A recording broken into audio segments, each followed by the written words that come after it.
Obra: Ícaro Redimido. Psicografia de Gilson Freire pelo Espírito Adamastor. Capítulo 29. O Padre dos Inventos. Ah, se tu conhecesses, ao menos neste dia, o que te poderia trazer a paz, mas agora isso está encoberto aos teus olhos. Jesus. Lucas 19:42. A incursão nos périplos terrenos para o espírito que estagia na evolução é a mais abençoada escola da vida, entesourando-lhes valores eternos para a perfeição e, sobretudo, proporcionando-lhe os recursos seguros para a correção de seus grandes erros. Analisando as desventuras de nosso amigo, agora enriquecidas pelos novos fatos resgatados do seu pretérito, podíamos sentir a enormidade da providência divina a seu favor, compreendendo que sem as oportunidades da reencarnação, permitindo-nos corrigir o passado e refazer o futuro, reconduzindo o feixe de forças poderosas que nos veste a personalidade para novos rumos, ainda estaríamos perambulando pelas trevas, algemados à ignorância, chafurdados nas maldades e vergastados por dores infindas. Renascia Alberto, servindo-se agora de beneplácito do sacerdócio, a fim de esculpir na consciência denegrida a rota da redenção, sob o desígnio do Cordeiro. Novamente acompanhado de Constança, a personagem que agora encontrava lugar na trama viva a que assistíamos. Reconhecendo o valor de sua intercessão amorosa e seu belo gesto de renúncia em favor do esposo dileto, completamente tresloucado pelo ódio e extraviado nos sombrios caminhos da vingança, concitava-nos ao respeito, despertando-nos simpatia e interesse pela sua história. Heitor, ainda mantendo nosso amigo sob dirigido sono hipnótico, em complexa operação energética, continuou a manipular suas reminiscências transreencarnatórias, fazendo-as verterem novos conteúdos do passado na sequência sob nossa análise.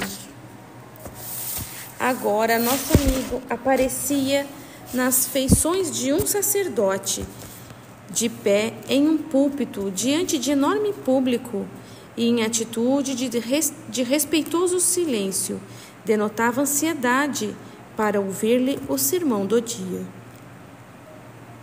Com o olhar percussiente, podia identificar que as primeiras fileiras acomodavam pessoas galhardamente paramentadas, ostentando a riqueza dos ornamentos régios.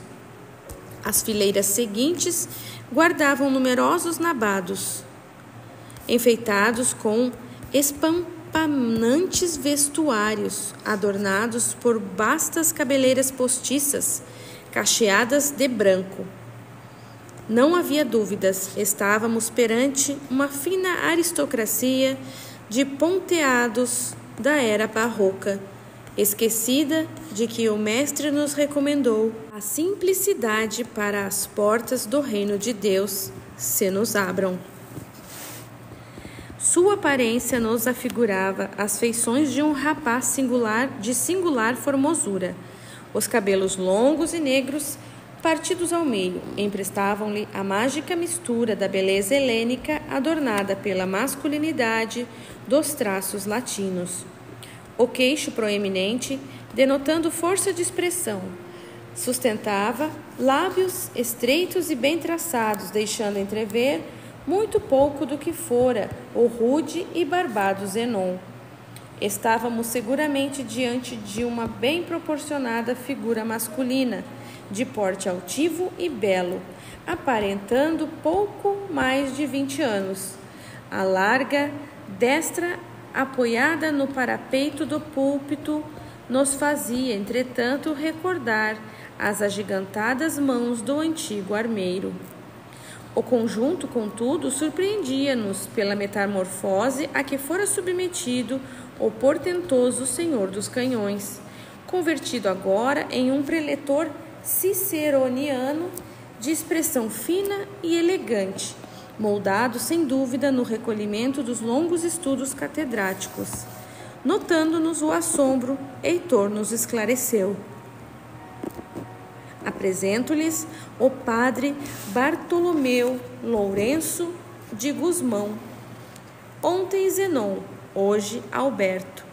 3 encarnações de um mesmo espírito em trânsito na romagem humana. Estamos em Lisboa, no início do século XVIII, nos primeiros bancos da igreja. Como os amigos podem notar, identificamos Dom João VI e o rei de Portugal, a rainha esguia arquiduquesa Dona Maria Ana de Habsburgo e sua corte de nobres. O jovem sacerdote recém-chegado do Novo Mundo comparecia pela primeira vez diante da distinta plateia, o que lhe exigia perfeito controle da ansiedade. Já trazia, contudo, a fama de ser um noviço de inigualáveis recursos de inteligência e memória surpreendente, servido por invulgar erudição sacra e profana. A insegurança diante do primeiro sermão no Velho Mundo, para onde se dirigiu a fim de completar sua formação monástica, o excitava, porém, era facilmente suplantada pela enormidade de sua autoconfiança, afugentando todo qualquer terror. Embora a distinção do público pudesse apavorar o mais hábil orador. Entretanto, deixemos que sua mente vagueie com liberdade pelos campos das reminiscências suscitadas, situando-se onde melhor lhe aprouver. De imediato, vimo-lo num aposento às escuras, despertado por golpes pesados na porta cerrada.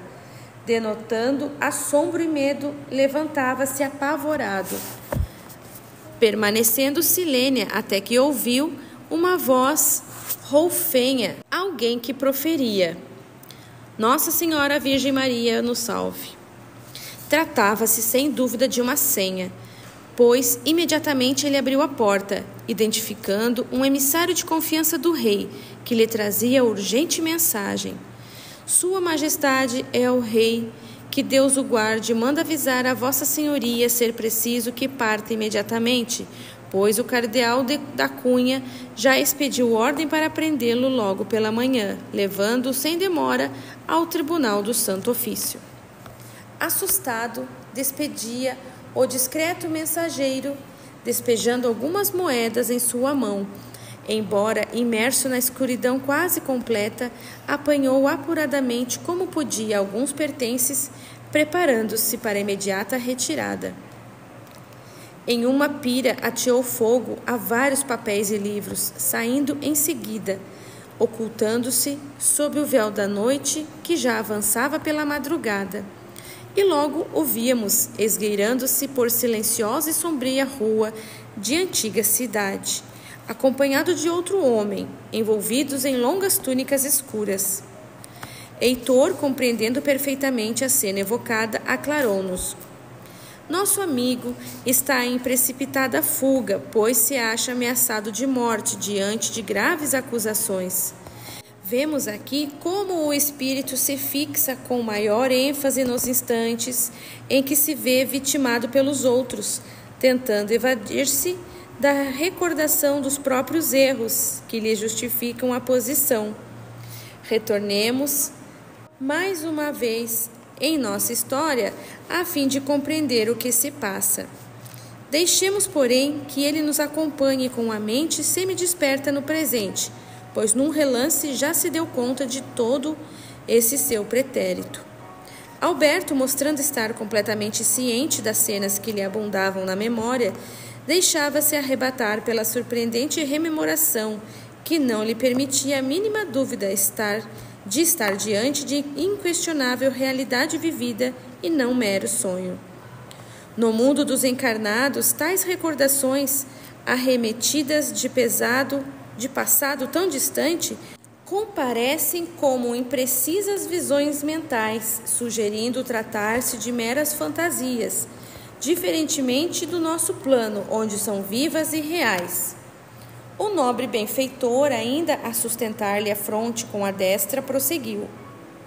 Nosso irmão renasceu em terras brasileiras, na Vila de Santos, no século XVII, albergado em uma família que trazia a missão de formar grande número de sacerdotes. Embora seu pendor não partisse de sincera devoção às coisas santas, deixou-se conduzir pela destinação da maioria dos irmãos, pois dos 12 filhos do casal, 8 foram encaminhados à ordem sacra. Sem o saber, contudo, dava cumprimento à determinação a que se impusera, desde o plano do espírito. Logo foi enviado para o seminário de Belém, na Bahia, para efetuar os seus estudos eclesiais, apadrinhado pelo amigo da família, o padre Alexandre de Gusmão, de quem tomara emprestado o sobrenome, como era de costume na época. Destacando-se entre os estudantes por demonstrar inusitado dote de memória, acurada inteligência e grande habilidade manual, logo chamou para si a atenção dos clérigos que o dirigiam.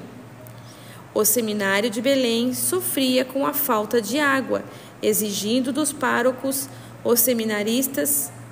e seminaristas penosa caminhada até a distante fonte, em vertente de difícil acesso. O jovem Bartolomeu, inspirando-se na ciência de Arquimedes, com a qual se encantara desde cedo, desenvolveu o engenhoso mecanismo hidráulico, em que a própria força da queda d'água fazia subir parte dela por um encanamento até a instituição, ganhando com isso imediata admiração dos cônegos. Calamo-nos, deixando que Heitor se alongasse em seu elucidativo relato. Revelava singular pendor pelas ciências físicas e mecânicas, muito mais do que pelos estudos teológicos, mostrando de fato um espírito ainda pouco amadurecido para a vocação monástica. Favorecido, entretanto, pelo seu protetor, tendo em vista a exemplar dedicação aos estudos e os prodígios de memória, recebeu permissão para completar sua formação em Lisboa, coadunando o forte desejo que lhe movia os interesses. Na longa viagem rumo ao velho mundo, admirando-se do improfícuo esforço dos marujos em recolher a água que permanentemente alagava os porões do navio, imaginou de imediato um eficaz instrumento para aspirá-la automaticamente. E logo desenhou com esmero o seu projeto, intitulado Modo de esgotar sem gente as naus que fazem água, utilizando-se de um parafuso de Arquimedes, que, girando pelo movimento da própria embarcação, evacuava a água, liberando os pobres homens de tão árdua tarefa. Em Portugal, tratou de pedir privilégios para o invento, conseguindo do rei o subsídio para suas experiências. Contudo, não despertou interesse naqueles que detinham condições de executá-lo. Embora seus sermões fossem famosos e muito apreciados na época, vivia muito mais interessado nos estudos eruditos e em suas experiências do que nas práticas religiosas, e jamais deteve sua carreira de invencionices, rememorando precocemente o lídimo gênio inventivo do Senhor dos Canhões, que ainda brandia em frene na intimidade consciencial, dava vazão à voz do espírito que lhe pedia realizar benefícios em prol do progresso humano, com o qual se sentia compromissado. E o encontrou na ciência de Arquimedes as inspirações para suas criações. Criou uma embarcação dotada de rodas de pás movidas por pedais, através de eficiente mecanismo de polias e roldanas, coisa que somente mais tarde seria novamente reinventada. Contudo, muitas de suas invenções eram realmente estapafúrdias, típicas dos excêntricos, sem olvidarmos que é preciso sair do comum para fazer brotar os lábios da genialidade no processo de maturação do pensamento. Com um estranho conjunto de lentes e espelhos, dizia assar carnes com a luz solar, aparelho sem utilidade e muito ridicularizado por aqueles que não podiam compreender o alcance de suas criações. Trabalhou por muito tempo na tentativa de fabricar carvão mineral artificial, tentando resolver o problema de sua carência, levando ao forno misturas de barro com capim, projeto que jamais deu certo. Intentando desenvolver medicamentos para os males humanos, misturava ervas ao acaso, em completo desconhecimento de suas ações, sem conseguir resultado algum. Em razão desse prolífero e inexplicável empenho em criar utilidades, algumas exóticas e improfícuas, recebeu apropriadamente do povo o título de Padre dos Inventos. Fascinado, sobretudo, diante das propriedades da pólvora, desempenhou largo tempo procurando afanosamente descobrir algum uso benéfico para ela. Nada conseguiu com um explosivo, porém desenvolveu, com sua habilidade, alguns tipos de fogos de artifício, ainda em uso nos dias de hoje, e que lhe valeram outras alcunhas, como o cônego da Ordem dos Artilheiros e pároco dos foguetórios, dentre as muitas que lhe outorgaram. Esses ingentes esforços nos incitam a admirar a força de expressão de um espírito investido em suplantar o passado culposo a qualquer custo, revelando-nos que os remorsos não se calam facilmente, retidos nos recessos sempre ativos do inconsciente, embora contidos pelo esquecimento temporário. Após breve e oportuno silêncio, permitindo-nos assimilar o interessante desenovelar das aventuras de Alberto, continuou o benfeitor. Afável de gênio, douto em ciências, de imediato provocou grande impressão no rei ao ouvir os seus belos sermões, e foi logo convidado a frequentar o Palácio Real, convocado para as homilias particulares e serviços sacerdotais da corte. Era o início de uma amizade que se estenderia por alguns anos, mas que lhe atraiu enormes dificuldades, pois despertava de imediato grande inveja nos clérigos que ambicionavam os privilégios régios e a abastança dos palácios monárquicos. Passou a frequentar a Universidade de Coimbra e doutorou-se em cânones, fazendo-se logo amigo das maiores notoriedades intelectuais da monarquia.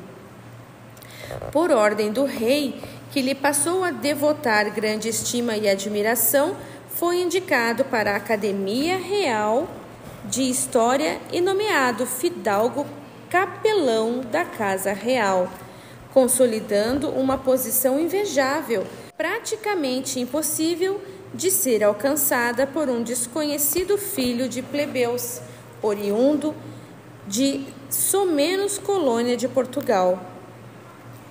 Fez breve pausa para seguir explicando-nos. Gozando de todas as prerrogativas do soberano, foi empregado no Ministério dos Estrangeiros encarregado da tarefa da maior importância.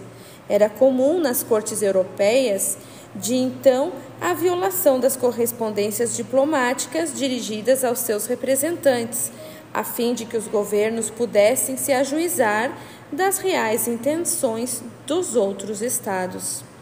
O recurso para se evitar isso era o envio de cartas cifradas, e para entendê-las fazia-se necessário grande perícia.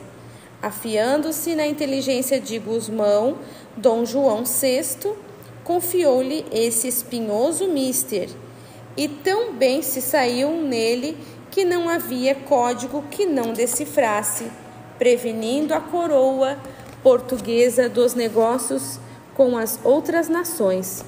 O monarca lhe abriu as portas do Palácio Real, onde encontrava sempre a mesa posta, e passou a viver em insolente fausto, andando em carruagens luxuosas, sendo bem visto e cortejado também pelos principais da corte. Não tardou dessa forma a despertar imediata atenção dos ponteados da igreja, que não podiam admitir que um mero jovem pároco, de origem modesta, pudesse sobrepujá-los com tamanha rapidez, subestimando o natural carreiro de ascensão clerical. Estava armado o cenário para infundadas perseguições, validadas pelos mais abjetos sentimentos de inveja e despeito. E foi exatamente essa animosidade que dificultou o progresso dos valores natos do intelecto, somados ao desejo de realizar algum benefício em prol da humanidade. Embevecidos, desejávamos embalar pelo enredo, sem animarmos-nos a interromper o benfeitor com as considerações que nos assaltavam. Mostrando enorme conhecimento dos fatos, prosseguiu o prestimoso amigo. De suas estranhas invenções, contudo, a mais famosa foi o aeróstato de ar quente. Como todos sabem, conhecendo o empuxo arquimediano, compreendeu que os vapores que escapavam de uma chama eram mais rarefeitos do que o ar, fazendo elevar na atmosfera objetos leves atirados sobre eles. Imaginou então um modo de contê-los em um recipiente fechado, a fim de que pudesse por si só acender no ar. Armou uma pira de fogo sob um balão de papel encerado e o fez flutuar milagrosamente, concluindo acertadamente que bastaria aumentar o tamanho do artefato para que conseguisse elevar a si próprio e navegar pelos ares.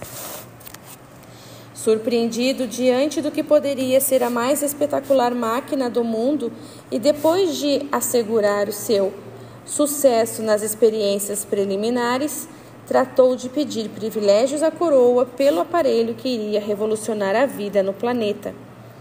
Prevendo o futuro, dizia que tal instrumento de voar poderia transportar 30 ou mais pessoas, avançar por mais de 200 léguas e levar recursos para os exércitos, imaginando o início, aplicação bélica para o seu invento. Com impressionante riqueza de detalhes, Heitor seguia trazendo à tona as inusitadas peripécias vividas pelo nosso amigo. E com efeito, na presença de monarca e sua corte, no pátio da Casa da Índia, em 8 de agosto de 1709, obteve êxito com uma miniatura do balão que, subindo, terminou por incendiar as cortinas do salão, causando, entretanto, enorme impressão entre os presentes. Dom João, entusiasmado com o extraordinário aparelho, interessou-se em financiá-lo, dizendo que em breve voaria. Gusmão tornou-se verdadeira celebridade na época, recebendo o título que de fato o caracterizou na história dos homens, o Padre Voador. Embora muitos historiadores afirmem que nosso amigo tenha voado, não se trata de uma verdade. Ele não chegou a se elevar como queria em seu aerostato. mérito que realmente coube aos irmãos Montgolfier, na França, cerca de 80 anos mais tarde. Embora tal proeza tenha-lhes erroneamente imputado a primazia do invento. Um triste motivo, meus amigos, induziria o fim de tão belo sonho e o fracasso de seu arrojado projeto, e gostaria de revelar-lhes. Parecendo assediado por amargas lembranças que não puderam sucumbir sob o peso dos séculos, Heitor, suspirando mais fundo, continuou, agora com um forte tono de emoção, a lhe embargar as palavras. Naquela época ainda ecoavam as grandes perseguições da Inquisição, meus queridos, e dramas horríveis se desenrolavam sob o guante de equivocada Santa Fé. Portugal, naquele então, contava com um rígido clérigo, leal defensor dos interesses da Madre Igreja, o Cardeal da Cunha, homem implacável e sem piedade, com punho firme e coração enrijecido, perseguia a muitos e muitos já havia levado à fogueira. Em nome de infundados crimes contra a fé católica, o Cardeal da Cunha não podia tolerar tanta insolência por parte de um mísero padreco, afrontando as regras clericais às custas de um imerecido valimento real. Embora respeitasse o poder político, a Igreja lhe estava acima e o hierarquismo clerical não podia se sujeitar aos seus caprichos, e passou a procurar artifícios que justificassem roubar os prestígios do petulante jovem e recolocá-lo em seu devido lugar. Sem tergiversar, seguiu.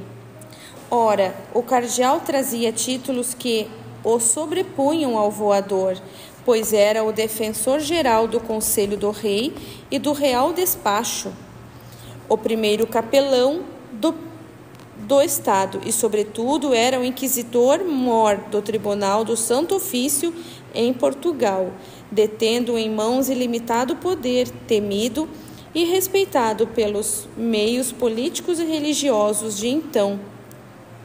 Diante das estroinices do ousado estrangeiro, que descabidamente teimava em voar, o cardeal, reunindo o concílio, convocou-o para esclarecimentos e retaliações. Ele e a junta de eminentes preslados estavam convencidos de que não convinha a um representante da Santa Fé dedicar-se a traquinagens tais, divertindo-se com pólvoras e estranhos objetos voadores. Suas tropelhas e desazadas ideias não se coadunavam com os interesses da Madre Igreja, cuja imagem iria macular, denegrindo-a perante o povo, julgando-as inadequadas para um religioso que deveria, sobretudo, servir a Deus e cuidar das coisas santas. Esqueciam-se de que, auxiliando o progresso dos homens, também se serve o Altíssimo. Enseguecidos, pois, pela inveja e ambições desmedidas, não puderam compreender o alcance científico da descoberta. Com a autoridade que o caracterizava e que ninguém ousava desafiar, o defensor-mor proibiu-o terminantemente de continuar tais exóticas experiências, ameaçando bani-lo da congregação, fazendo-o tornar as suas humildes origens e, sobretudo, advertindo-no de que tais diabruras bem podiam ser interpretadas como bruxarias, suficientes para sujeitá-lo a um grave processo inquisitorial cujas consequências não poderiam ser previstas. Diante de tamanha ameaça, não coube ao voador outra alternativa senão silenciar-se. Admirados, continuamos a ouvi-lo. O rei, contudo, achava-se entusiasmado com as suas experiências e disposto a financiá-las. O cardeal, porém, tratou de convencê-lo da inutilidade de tal empreitada, que somente faria cair no ridículo a nobre corte portuguesa. Como o fato havia despertado enorme interesse na comunidade local e de outros países de onde pediam notícias dos boatos que lhes chegavam, restava calar as repercussões do inusitado feito.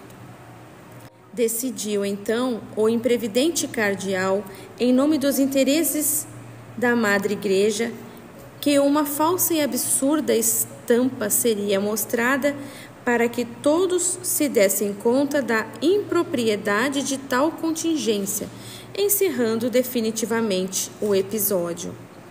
Dessa forma, idealizaram o documento iconográfico, estrambólico e irreal, que ficou conhecido como a Passarola, uma versão inverossímil e vergonhosa do extraordinário invento, divulgado rapidamente na Europa, como se fora a máquina de voar do injustiçado padre, anulando seus direitos perante a opinião dos pósteros. Qualquer um que a examinasse com atenção veria que não podia ser levada a sério, ensejando ridículas impressões sobre o infausto inventor. Alguns historiadores julgaram ter sido isso obra do próprio Bartolomeu, que, com o fito de proteger os seus direitos autorais, tratou de depredar sua originalidade. Porém, não foi exatamente isso que ocorreu. Na realidade, ele foi coagido a aceitar o embuste e a ocultar a verdade. Portanto, não foi a queda de seu balão e o incêndio das cortinas do Salão do Paço que o levaram a desistir de seus acertados intentos. Tampouco foi o temor de ser considerado feiticeiro, mas, de fato, foi a inveja dos pontetados da Igreja, movidos pelo implacável cardeal da Cunha, que o inibira de prosseguir na genial carreira de inventos. Desgostoso, não teve outra alternativa senão encerrar o projeto. Não fosse isso, ter-se-ia tornado de fato o primeiro argonauta da humanidade. Como sabemos, à maneira de outros graves episódios da história, mais uma vez, o progresso humano teve seu curso obstaculizado pelos equivocados interesses da fé. Apesar de sua primeira vitória, o cardeal não se dava por satisfeito e, movido unicamente pelo despeito, buscava meios que não se valessem de suas inofensivas estultices de eliminar o insolente sacerdote, dando a ridículo talhe de inventor. Alberto, assumindo a personalidade de Bartolomeu e situando-se com clareza nas transatas reminiscências, perfeitamente ciente do enredo que Heitor perfilava, enfim retorquiu: acusava-me o déspota injustamente de apóstata, leitor do Alcorão, e que eu era adepto a molinismo. Molinismo era uma doutrina criada por Luís de Molina, que pretendia conciliar a liberdade humana com a graça divina, combatida na época pelas principais ordens do clero dominante, pregando-o com o fito de atrair a concupiscência feminina, procurando com isso infundados motivos para me levar ao tribunal. É verdade, amigos. Alberto, incitado pelas indignidades que o imolaram no passado, recordava-se com clareza da perfídia que lhe movia o procás cardeal, continuou Heitor. Contudo, logo o inclemente inquisidor descobriu fatos consistentes que justificavam processá-lo. Foi visto aproximando-se dos judeus que haviam sido degredados do Brasil, expulsos pelo bispo do Rio de Janeiro e que estavam em Lisboa sob rigorosa vigilância, aguardando um veredito. Sua atitude amistosa para com esses semitas era o bastante para acusá-lo de simpatia pelo judaísmo e de tolerância para com as práticas mosaicas, graves transgressões para um sacerdote da época. Não se tratava de verdades, e tudo não passava de ardilosa trama, objetivando unicamente romper a proteção e a amizade que o soberano me dedicava, rememorou Alberto constrito. Porém, tive que fugir, pois temia que sequer o rei pudesse impedir minha condenação.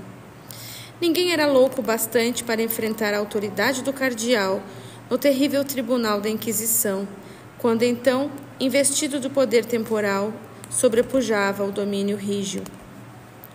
Completou Heitor, capitulando diante da força do poderoso inimigo, refugiou-se Bartolomeu na Holanda, em 1713, a despeito da proteção real e do caráter infundado das incriminações que lhe imputavam.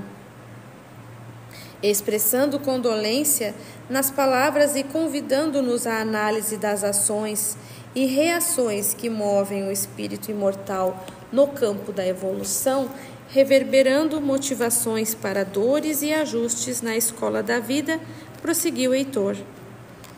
Imaginamos o grande desgosto do jovem brasileiro, tentando sobressair-se no clero e na vida social de Portugal, tendo que viver como adeleiro em outros países. Na Holanda, buscou negociar seu instrumento de assar carne ao sol e o seu aeróstato de ar quente, interessado em auferir lucros com eles, sem conseguir convencer os arrogantes protestantes de suas sinceras intenções e da praticidade de seu balão, influenciados que se achavam pela esdrúxula e mentirosa estampa anteriormente divulgada. Em Paris vendia suas imprudentes misturas de ervas curativas, que não logravam benefício algum para seus usuários.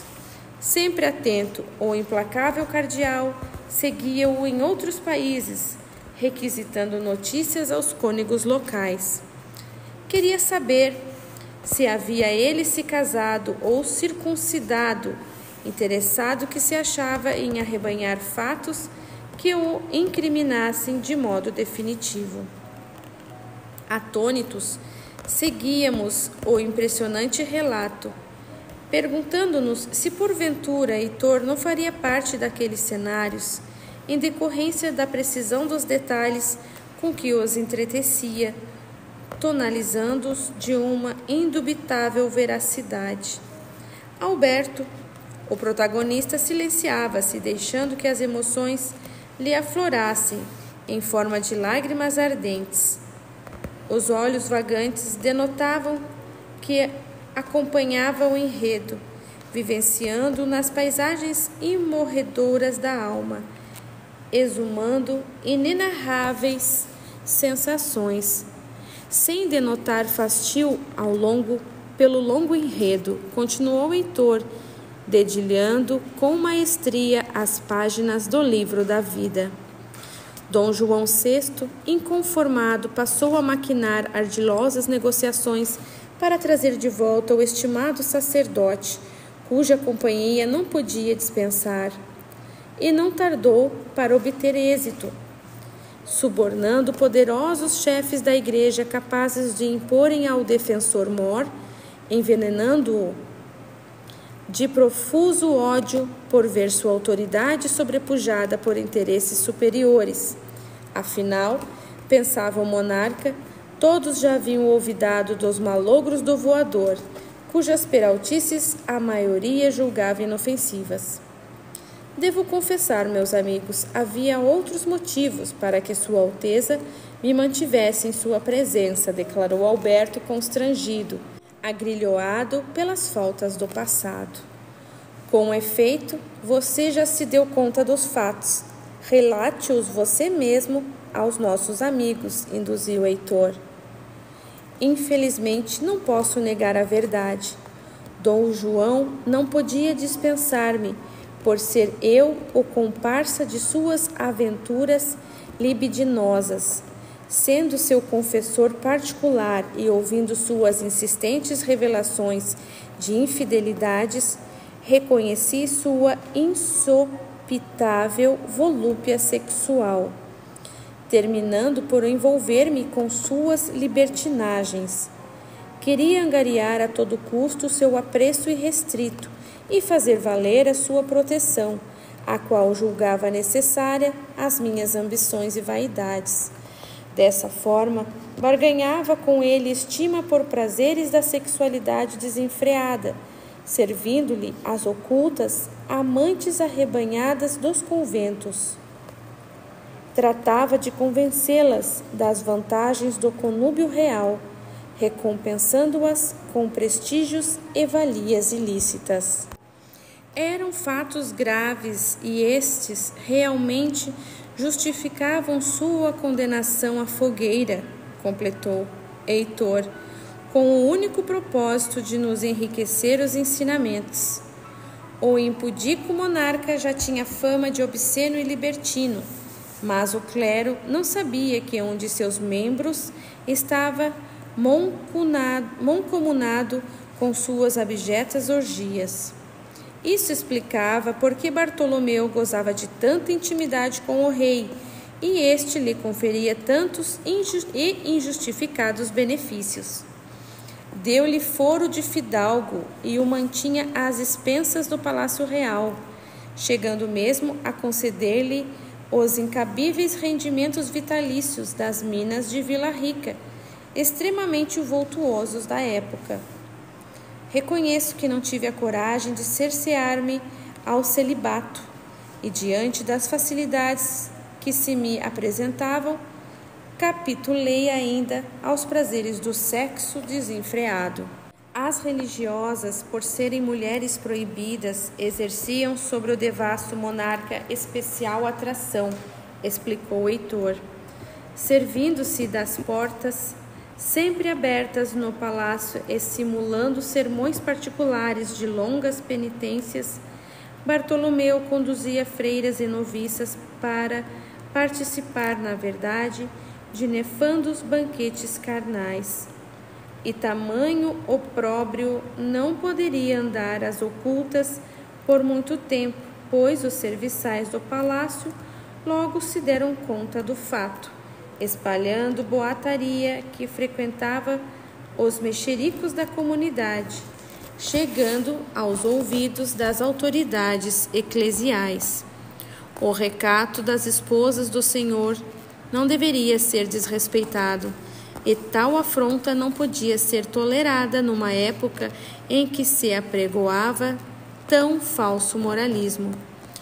Como, entretanto, o caso demandava os interesses de Sua Majestade, era preciso agir com cautela para não se colocar a própria cabeça em risco, pois sabia-se que outros ponteados da Igreja poderiam interferir em defesa do monarca. O cardeal da Cunha, interessado em desvendar a verdade de tais bulícios, e sabendo que o móvel de suas desavenças, o padre Bartolomeu, poderia de fato estar implicado nas graves incriminações, expediu ordens para que os cenóbios femininos fossem rigorosamente vigiados. Ele contava com as artimanhas de um leal comparsa, o desembargador João Marques, fiel executor de seus caprichos, cumprindo suas ordens com o mesmo implacável rigor, ainda que muitas vezes raiassem ao absurdo. O desembargador terminou por descobrir que realmente o voador com frequência deixava seus aposentos a altas horas, com a desculpa de fazer observações astronômicas, para ser visto salteando as grades do convento de Santana. Inopinadamente, Alberto, tomado de assalto por súbita lembrança, como se surpreendido por ter olvidado durante tanto tempo em nome que jamais poderia ter esquecido, e cingido por viva emoção, exclamou: Irmã Paula, onde está aquela que guarda minha alma no altar da mais pura afeição? Admirávamos tal vigor de sensações, embriagando-o de recônditos sentimentos, enquanto se lhe estampava no painel mental a imagem de uma delicada e alva face feminina, emoldurada pelos alentos de um toucado freiral, expressando afável encantamento. Apresento-lhes a figura de Madre Paula de Souza, meus amigos, falou Heitor. Vocês devem reconhecê-la, pois aí vemos Constança, de quem não poderíamos nos esquecer. Naturalmente que se reencontraram e, como haviam programado na erraticidade, ela também se vestiu dos hábitos freiráticos, a fim de apoiar o amado esposo em sua romagem de renovação. Entretanto, não puderam vencer os rogos da paixão que os alimentava desde outros séculos e se apressaram às trocas da afetividade sexual, rompendo com os seus votos de castidade. E as frias e solitárias paredes do convento de Santana passaram a testemunhar suas ilícitas conjuras de amor. Admirávamos a revelação de Heitor enquanto ele completava.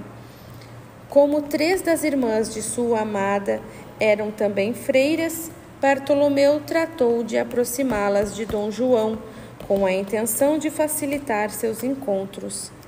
Felizmente, Sua Majestade se apaixonara de imediato por uma delas, a Madre Antônia de Souza, do convento de Odivelas, zelando-se o conúbio de infandos prazeres carnais, regrado pelo interesse às cobiçadas, porém incautas vantagens régias. Infeliz de mim, devia ter mantido fidelidade à minha querida, mas os insofreáveis desejos sexuais me dominavam, confessou Alberto, entre o pranto que se lhe misturava às palavras. Sim, meu amigo, faz-nos bem ser fiéis à própria consciência, seguiu explicando Heitor.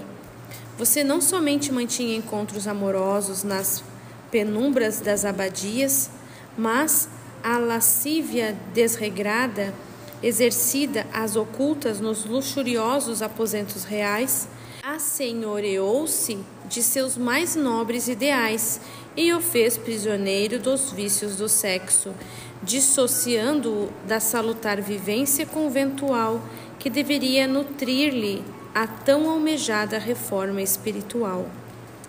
Adotando procedimentos indignos com o seu estado sacerdotal, maculava a alma de desregramentos libidinosos, renovando as culposas lesões e semeando novas reações coercivas.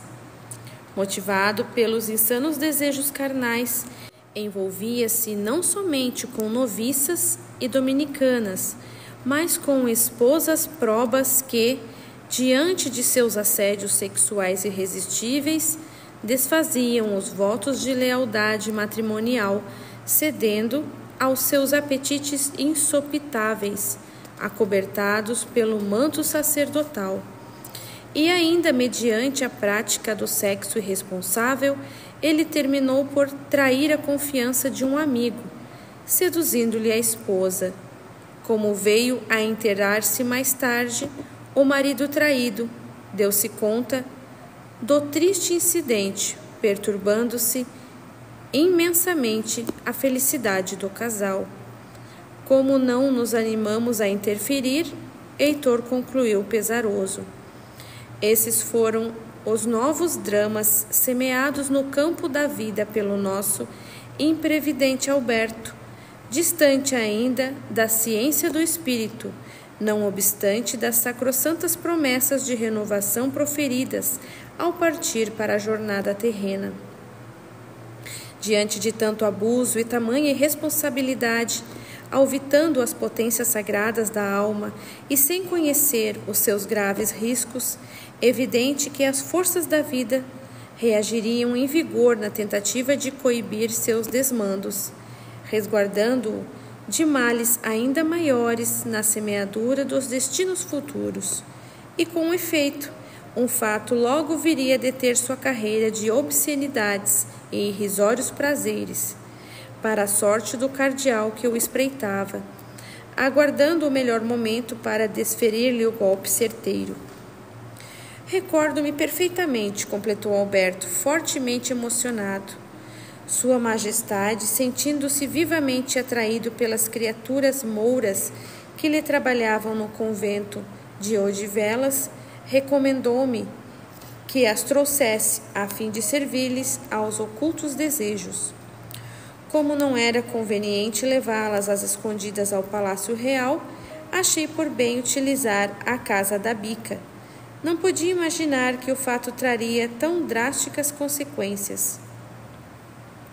Nosso amigo havia alugado uma pequena estância na Bica do Sapato, onde, às expensas da coroa, fingia continuar as experiências com seu malogrado carvão de lama.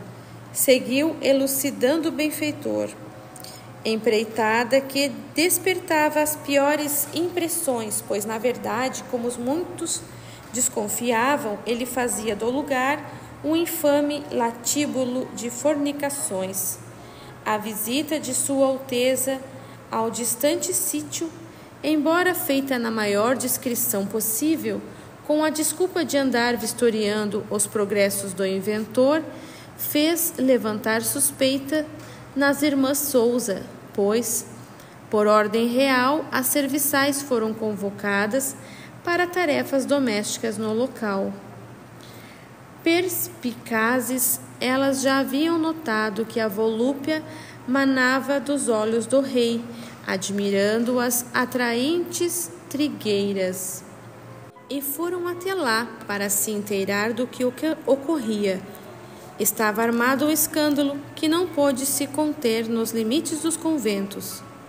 Ultrapassando suas grades, foi ter aos ouvidos do desembargador João Marques e daí o austero cardeal da Cunha.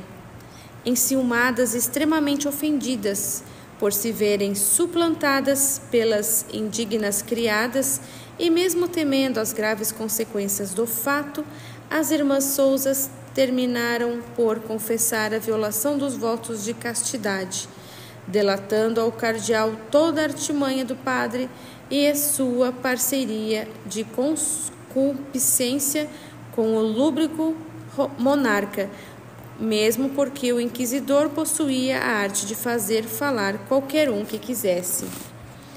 Respirando profundamente, como a lamentar os fatos que relatava, Heitor esclareceu. A fim de se resguardar a imagem e os interesses da Santa Igreja, o caso deveria ser resolvido no âmbito da própria congregação, ocultando-se do povo os verdadeiros motivos do processo.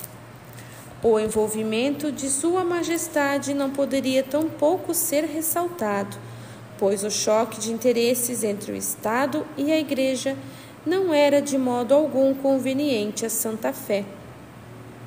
Ardilosamente, o defensor-mor engendrou outras razões para encobertar a verdade.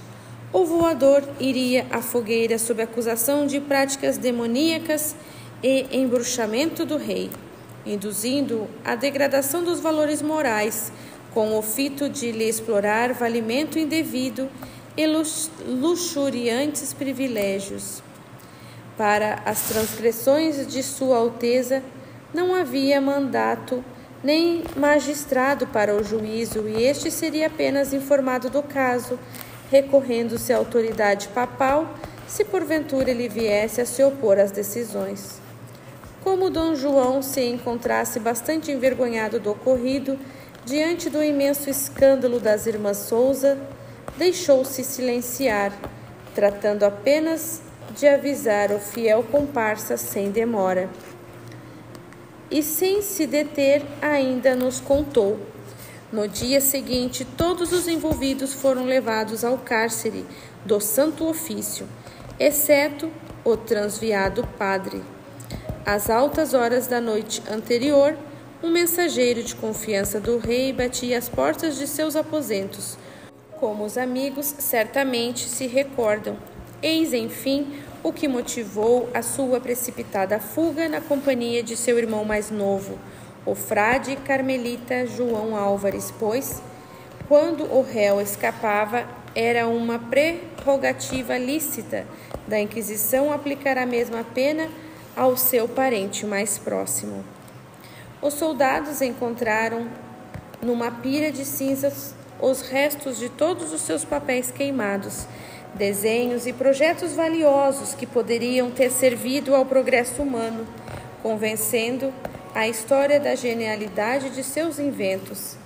Ali só sobraram os ricos esboços muito bem feitos de seu curioso balão voador, tal qual teve que ser reinventado mais tarde na França.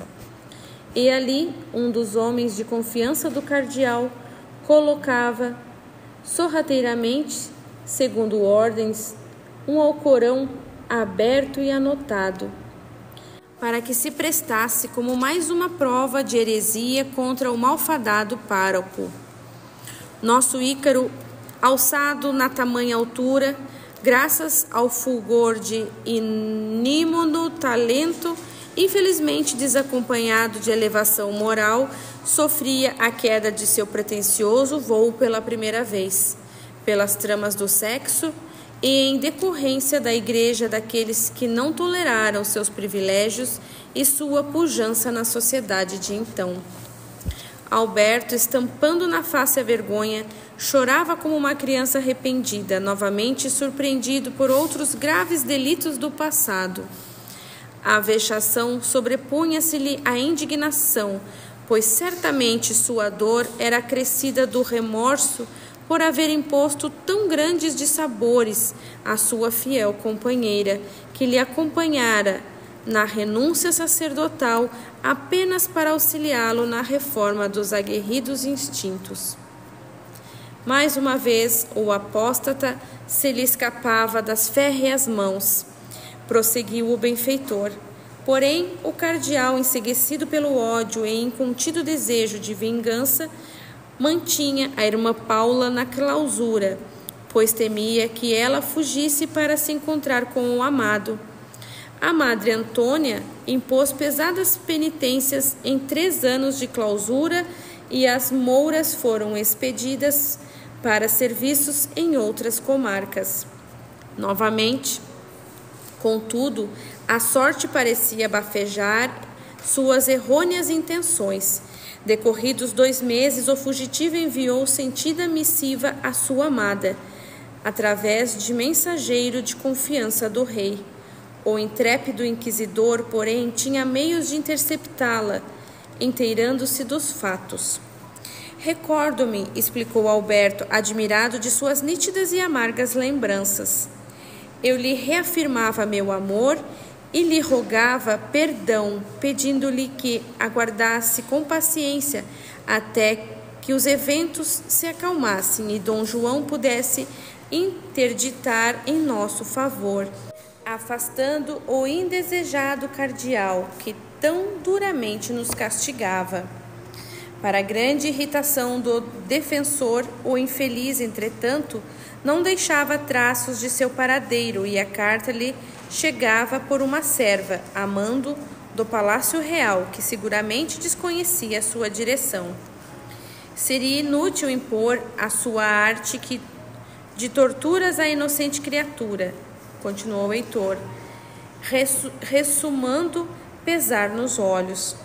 Então, o incansável perseguidor, utilizando-se de astuciosa insídia, propôs a Soror, encarcerada, que escrevesse ao seu amado, dizendo-lhe que o Santo Ofício iria libertá-la dentro de poucos dias e partiria imediatamente ao seu encontro, acompanhando-o na fuga.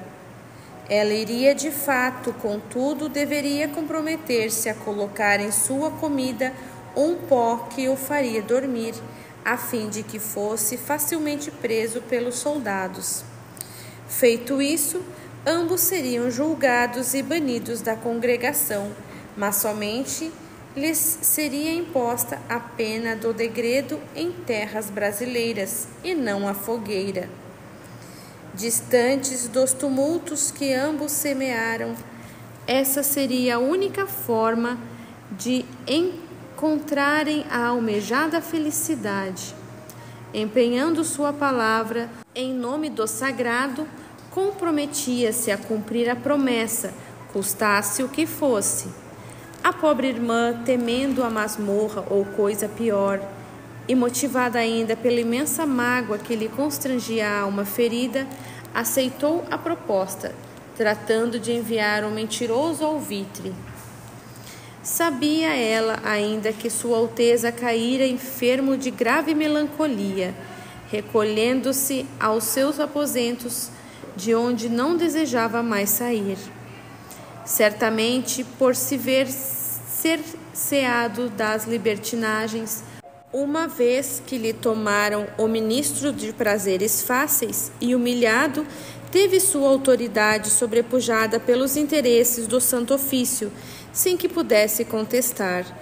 Temendo que o monarca não se recuperasse a tempo de salvá-los, não lhe cabia de fato outra alternativa diante da gravidade da situação, e aguardava ainda a intenção de que seu petulante amante fosse de alguma forma castigado pela infidelidade, pois, extremamente magoada, não se sentia merecedora de tamanho desgosto diante do dedicado amor que lhe votava. Fez breve pausa, parecendo enxugar uma lágrima, e então continuar. Dentro em breve, fria e silente madrugada, assisti à partida de uma diligência levando a freira, agasalhada de esperanças, conduzida secretamente pelos serviçais do cardeal e acompanhada à distância por alguns soldados do Santo Ofício. Seguiram pela estrada do Arronches até Avis, onde, em um albergue nas margens do rio Caia, aguardava-o o acossado padre. Obedecendo às rigorosas ordens do cardeal, colocou ela um estranho e esbranquiçado pó na sopa do amado. Antes do alvorecer no dia seguinte, deixava-o, misturando-se ao manto da noite, prestes a se dissipar na aurora outonissa, aproveitando-se do pesado sono do companheiro. Os soldados tratariam de pegá-lo pouco depois, e mais tarde ela lhe explicaria toda a artimanha que objetivava libertá-los, embora lutasse ainda por dissimular o vício do rancor que lhe conspurcava o coração. Para grande constrangimento da irmã, o desfecho dos planos não era bem o que lhe fora prometido, e em breve descobriu que caíra em grave engodo. O veneno que administrara ao amado era intencionalmente uma dose letal de arsênico, ao qual ele não sobreviveria. Mal teve tempo o infeliz de chegar aos portões de Toledo, conduzido pelo irmão em grave estado, onde veio a encontrar a sua trágica morte. Estava deflagrado o funesto conluio e, sem o saber, havia assassinado aquele a quem tanto amava. O inquisidor, por fim, estampava na face o sorriso dos vencedores, que se deleitam com a destruição daqueles que odeiam. A injustiçada madre, recolhida à clausura, foi condenada à prisão perpétua. Inconformada, remoída pelo ódio, conduída pelo desconsolo e pelas dores do remorso, terminou por enlouquecer na masmorra. Ante o drama emerso do passado, silenciamos, enquanto Heitor concluía. O desditoso Bartolomeu, desencarnando, compreendeu pelos sentimentos o que lhe passou, reconheceu seu verdadeiro assassino e se uniu àquela que lhe atraía pela sinceridade do afeto, buscando refúgio em seu coração, única porta de alívio que encontrou no plano do espírito. Após breves anos, a desventurada Soror veio também a falecer, motivada por tísica galopante, tuberculose pulmonar de desenlace rápido. Em meio a pungente quadro de loucura e jungida ao amado que se lhe abraçava a alma. De súbito, Alberto, aprofundando-se nas tristes reminiscências, proferiu em aflitiva inflexão: Paula, Paula, onde estás, minha querida? Com o semblante contrito, porém, transpirando tranquilidade, Heitor aduziu: acalme-se, amigo, retorne ao presente e não evoque o nome daquela cuja presença você ainda não detém condições de desfrutar. Deixe que as lembranças lhe sirvam de proveitosa lição para o espírito imortal, mas não faça delas motivação para destruir-lhe o bem-estar. Certamente que o destino cuidará de cingir-lhe ao coração a amada esposa de outras eras, mas não é ainda o momento propício. Saiba esperar com paciência e crie méritos para que esse instante não tarde a lhe bafejar a alma, sedenta de afetos. Alberto, contudo, denotando aparente e repentina perda da razão, estampou profundo espanto na face, como se terrível imagem lhe saltasse de inopino nos recessos do espírito. E, apontando o dedo em riste para Heitor, proferiu elevando a voz: Crápula, o que fizeste de minha amada Facínora, minha querida, haverá de habitar o céu, se a mataste, mas nós iremos juntos para o fogo do inferno. Não se desespere, apressou-se Heitor a acalmá-lo. Tudo isso já passou e não é mais realidade. Guarde a certeza de que somos seus companheiros leais e estamos aqui para ajudá-lo. Rejeite em nome do Altíssimo o ignominioso manto do ódio que lhe abate e perdoe o inimigo de longas eras, hoje transformado e arrependido. Não malsine mais nossos amargos destinos.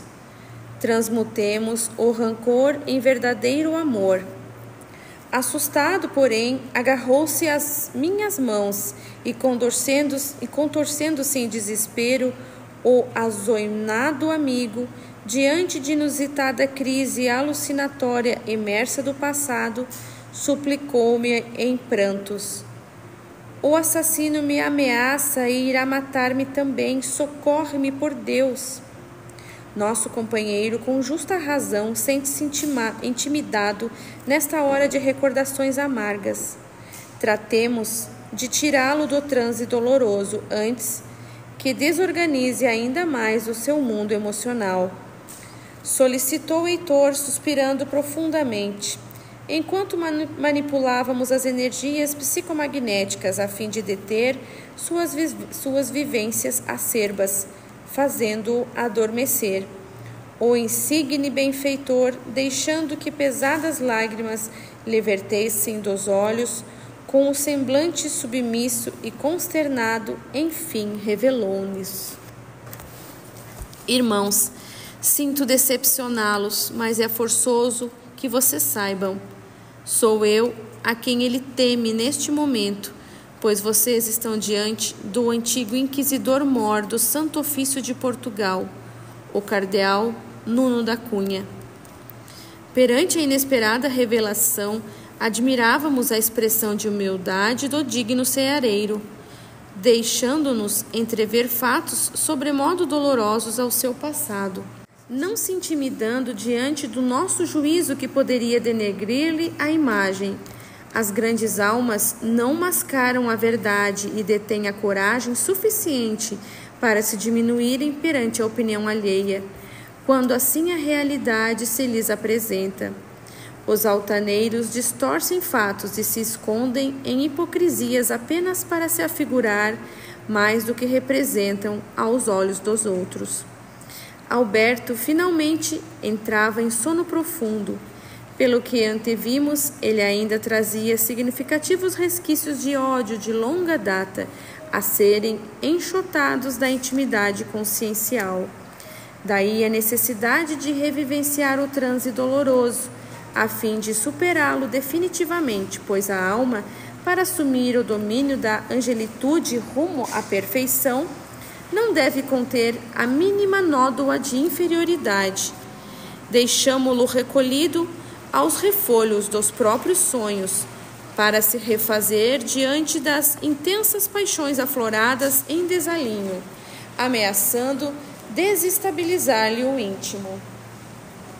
Era preciso encerrar o proveitoso dia. Heitor, em respeitoso silêncio que não ousávamos interromper, dirigia o olhar para o alto, detendo-se em surpreendente visão que não lográvamos alcançar. Viva emoção aflorava-lhe da sensibilidade exaltada, emanando do coração as mais dúlcidas vibrações. Desfazia a alma em prece de extremado fervor. Senhor, no transcurso dos evos, empreendemos maldades injustificáveis, conspurcando-nos a pureza com que nos criaste. Hoje, refeitos, depois de palmilhar a dor, compreendemos que são a infâmia do egoísmo e da vileza do orgulho, vestindo-nos de desonradez e opróbrios que nos fazem paupérrimos em meio à vasta abundância que prolifera em todos os rincões da tua criação. Caminhantes da vida, filhos do tempo, algemados às correntes do relativismo, progredimos na trajetória evolutiva da vida para descobrir que, sincrônicos com a tua lei, somos trânsfugas do teu amor, carentes de urgente correção de rumos. Hoje compreendemos que nossa jornada é de redenção e por isso não te rogamos por iméritas comodidades. Não te pedimos o perdão sem que o esforço indigente de reforma dos sentimentos nos consubstancie a atitude de renovação. Não te suplicamos que nos afaste os inimigos, mas que nos ajudes a transformá-los em irmãos diletos do coração. Não te imploramos por felicidades que ainda não merecemos, porém pela bênção do trabalho, capaz de transmudar nossos errôneos valores em bens para a eternidade. Não obsecramos a libertação das dores necessárias e meritórias, mas que nos auxilies a abraçá-las como um convite para a corrigenda dos equivocados rumos da insensatez. Não queremos que o desterro nos abandone ao ser, cientes de que somos aqueles que nos banimos do teu lar pela corruptela da própria vontade. E ousamos pedir-te que nos inundes com a nostalgia da tua afeição, a fim de apressarmos o passo rumo ao teu coração magnânimo. Não pedimos a sabedoria sem antes aprender a torná-la proveitosa para a ignorância que prolifera em nosso redor, nem a alegria sem que saibamos primeiro distribuí-la aos demais. E não nos des a benesse do conforto antes que nos apressemos a reconfortar aqueles que ao nosso lado desarvoram-se no desespero. Não queremos mais o engoldo das estradas largas das vacuidades humanas, mas a trilha estreita do sacrifício e da renúncia, enfrentando as grandes tempestades das paixões vis que ainda assolam o nosso mundo íntimo. Ansiamos por banir os desertos da insensibilidade que teimam em nos enrijecer as afeições, solapando-nos as melhores intenções. Almas sedentas de paz, aneladas por drenar, pelo esforço próprio, os charcos da inferioridade que ainda enlameiam nossas paisagens interiores. Onde semeaste apenas luzes, cultivamos as ervas daninhas do orgulho e da vaidade, por desleixo próprio e desmedido apego ao egoísmo. Sentimos-nos apartados de ti, Senhor, como se fosse possível ao Pai o abandono do rebento, sem compreender que vivemos a ilusão do filho pródigo, pois os distanciados somos nós pela inconsequente veilidade. E hoje sabemos que jamais divorciaste do nosso degredo. Não incorremos mais no erro de buscar-te alhures, nas alturas do incomensurável, pois sabemos que, qual Pai amoroso, estás ao nosso lado no plano da vida comum, ombreando com a miséria que ainda viceja em nossos passos. Cientes de que não podemos fugir da própria penúria, onde seguramente te encontras, deixa-nos sangrar os pés nos pedregulhos da maldade que ainda somos capazes de empreender, e enfrentar com boa vontade os acúlios da incompreensão e da adversidade alheias a que nos fazemos jus. Como gotas de orvalho que anseiam por reencontrar o oceano, queremos abraçar todo o universo, ser uno contigo, sendo uno com a criação e todos os seres. Queremos desfazer o labéu das ignomínias que nos distancia de ti e acolher o teu chamado de amor. Queremos despedaçar a rudeza da improbidade que enodoa a pureza com que nos fizeste, apossando-nos do poder ilimitado que nos reservas. Queremos fazer morrer o eu, ególatra, eivado de erros milenares, para renascer como fagulhas de fulgurante amor em teu seio imaculado. Deixa-nos embriagar nas paixões desse enleio com que nos acalenta as dores, nulificando a inferioridade que ainda teima em dominar-nos todas as emoções. Ajuda-nos a abandonar definitivamente as barreiras do egoísmo que nos separa uns dos outros e depois, somente depois, consente-nos consumir nas chamas do teu puro amor. Descortina-nos os olhos enceguecidos pelos ódios seculares, sintonizando-nos com as verdades que nos ressoam do infinito, a fim de que nos embale um sadio e apressado estímulo de ascensão. Somente conhecendo a enormidade de nossa indigência espiritual, convencer-nos-emo de que apenas um gigantesco esforço de superação dos hábitos da inferioridade e um imenso amor pelo bem podem nos fazer alçar aos altossonantes patamares de tua eterna glória. Sê para nós o alento da esperança que faz brotar nova aurora depois de toda a noite, que sopra a bonança depois da tempestade e faz renascer a vida após cada inverno. Sê nosso refúgio de paz e nosso recanto de refazimento. Seu farol nas trevas que ainda nos assolam os inóspitos campos do Espírito. Seu sustento para nossa frágil fé, ignorantes de que depositastes em nosso âmago todo o poder da criação. Cientes de que tua providência supre-nos de todas as necessidades, mesmo antes que as denotemos, ousamos ainda suplicar-te, Senhor, que não nos faltem as bênçãos das oportunidades a fim de desfazer em nós os execráveis tramas das nefandas paixões que nos divorciam de teu amor. Heitor aquietou-se, pleno de luzes a irradiar-se do peito. Miríades de cintilações caíam do infinito, quais estrelas fulgurantes, espargindo gotas iridescentes, inundando-nos de inefável plenitude espiritual.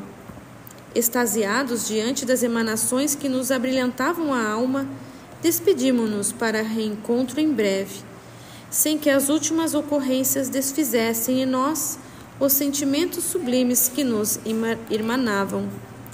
Adelaide e eu, respeitosamente, recorremos ao silêncio, pois não nos cabia qualquer altercação, e muito menos condenação ao luminar tutor que nos brindava com um gesto de significativa hombridade. Já era noite e as estrelas, como escrínios de diamantes encrustados em veludo negro, faiscavam melodias sublimes, adornando-nos de paz e convidando-nos ao recolhimento. Deveríamos encerrar o proveitoso dia de trabalho continuando em outra oportunidade.